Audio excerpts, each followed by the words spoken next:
describing what's happening as it goes along.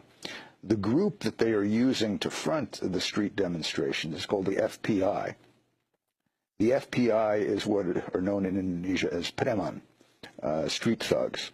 They were created by the Indonesian army and police shortly after the fall of Suharto in order to do killings. U.S.-backed dictator. Yes, in order to do repression and, when needed, killings on behalf of the army without the army having to take responsibility for it. And they would do it under the banner of radical Islam, kind of diverting attention from the fact of army and police sponsorship behind it. This group, the FPI, has been implicated in attacks on mosques. They frequently attack Islamic religious denominations that they do not agree with, attacks on churches, and murders, one of which in spectacular fashion was videotaped, and their mob is seen beating and kicking to death a man who's lying face down in the mud. They openly call for the hanging and murder of various politicians who displease them. They live day to day by, in addition to the funds they get from the army and the police, by extortion. They claim to be religiously compliant, but one of their key tactics over the years has been to go into strip clubs, go into bars. If the owners haven't been giving their weekly payoff to the FPI in a timely enough fashion, breaking the place up with heavy sticks, then taking the liquor and drinking it or reselling it. I mean, this is famous on the streets of Jakarta. Everybody knows about this. Another of their big activities has been evicting the poor. They would be rented out to army, police, rich developers, landlords, in order to violently evict poor people so that their homes could be demolished and used for other purposes. The group also happens to be listed by Western intelligence, including ASIO, the Australian Intelligence Service, as a violent extremist organization, the term they use for terrorists.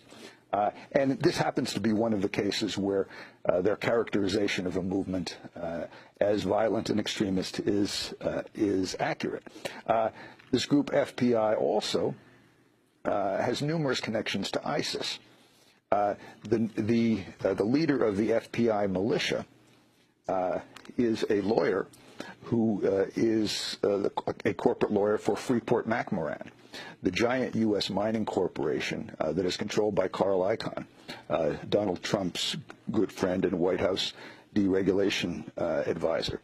This lawyer, his name is Munarman, he represents a local corporate front for Freeport, and he is there presiding over the militia, as the FPI militia, as they commit violence, and standing next to the FPI leaders as they call for the death by hanging of Jakarta's governors. This lawyer for Carl Icahn's Freeport was videotaped not long ago at an ISIS swearing ceremony, where he was one of two people presiding as a group full of young men pledged allegiance to swore allegiance to Abu Bakr Baghdadi, the leader of ISIS. The program of massive street demonstrations aimed at ultimately bringing down the Jokowi elected government has been endorsed by Indonesians who have gone to Syria and joined up as ISIS fighters, as they describe themselves, etc. This is the group which is being used by the U.S.-trained Indonesian generals and being backed by Donald Trump's key Indonesian business partner, Donald Trump's key Indonesian political backer, and the lawyer for Carl Icahn's Freeport-McMoRan. Maybe it was about a year ago, we did a short segment on Democracy Now! Regarding the fact that one of these figures, Fadli Zon, the politician who was involved in this coup movement, he appeared at Trump Tower along with Donald Trump. This was shortly after Trump launched his presidential campaign. He launched his campaign by attacking Mexicans as rapists, and he got some heat for that. And one of the things Trump did, apparently, was to say to his people, get me some foreigners. One of the foreigners they got him was this Indonesian politician, Fadli Zon. He appeared at the press conference with Donald Trump. For doing so, he was fiercely attacked by the Grand Imam of the Indonesian mosque here in New York City. A very courageous act, by the way, by that imam, given the fact that Fadli Zon is not just a politician, but is also the right-hand man of General Prabowo. Prabowo is the most notorious mass-killing general in Indonesia.